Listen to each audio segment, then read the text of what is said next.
ప్రేమ అనేది లోకంలోకెల్లా పవిత్రమైన బంధం. కానీ నిజం చెప్పాలంటే అది బంధాలన్నింటి నుంచి ముక్తి కూడా, స్వతంత్రం కూడా.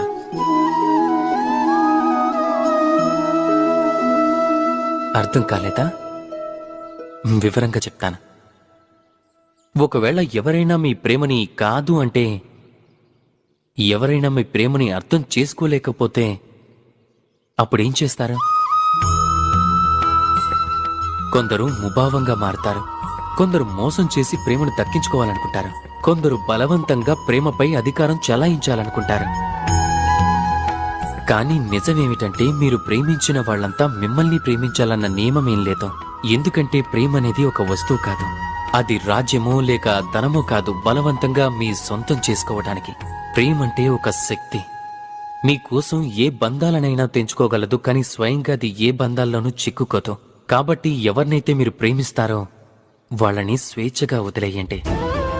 ఎందుకంటే స్వేచ్ఛ అనే భావం జీవులకి అన్నిటికంటే ప్రియమైనది. మీ ప్రేమ స్వచ్ఛమైనదే అయితే అది తప్పకుండా గెలిచి తీరుతుంది. అంతవరకు నిస్వార్థ భావంతో ప్రేమించండి. స్వార్థం తొలగిపోయిందంటే అప్పుడు ప్రేమ మీ సొంతం అవుతుంది. దానితో మనసు ఆనందమయమై అంటుంది, రాధా కృష్ణ.